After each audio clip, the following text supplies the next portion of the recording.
Hi, my name is Peter Hedley. I serve as the Director of Student Affairs and Services at the University of Saskatchewan in Canada. I've spent my career supporting student learning and higher education in both the UK and Canada. In recent years, mental health and wellness have become critical issues in higher education. Media reports suggest we're in the midst of a mental health crisis on our campuses. We're certainly seeing record rates of anxiety and depression in our increasingly diverse student populations. Campus counselling centres are reporting unprecedented demand for services. More students than ever before are registering for supports and accommodations for invisible disabilities, typically related to mental health diagnoses. Suicidal ideation amongst university student populations has also become a significant concern. Reports tell us that 1 to 2% of Canadian university students attempt suicide each year, and in the UK, the suicide rate is estimated to be 4.7 deaths per 100,000 university students. The majority of these students are male. And it's not just students. University staff and faculty are struggling too.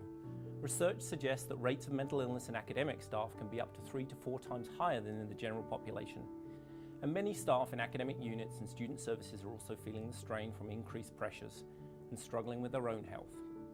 While the sector recognises the need to make things better, finding the resources to do so remains challenging and progress is slow.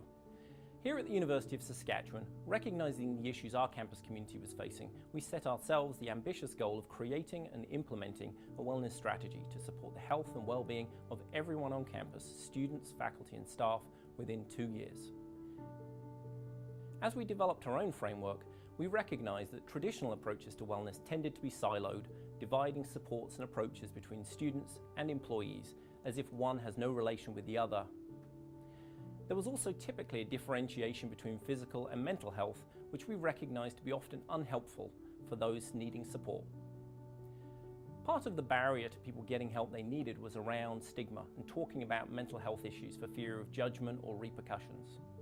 It was clear that our focus needed to be on shifting the culture, resources and supports from being largely reactive to being preventative and promotional.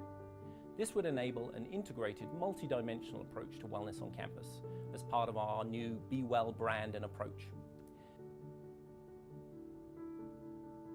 In my session at the Global Student Living Conference, I will take you through the University of Saskatchewan's process of creating and implementing our wellness strategy. I'll share with you honest insights into our process and answer key questions such as how can you gain the necessary support and funding from senior campus leaders? How should you identify the right project team and organise the project? How do you find your wellness experts and champions in your environment? How should you approach developing a framework and writing a strategy?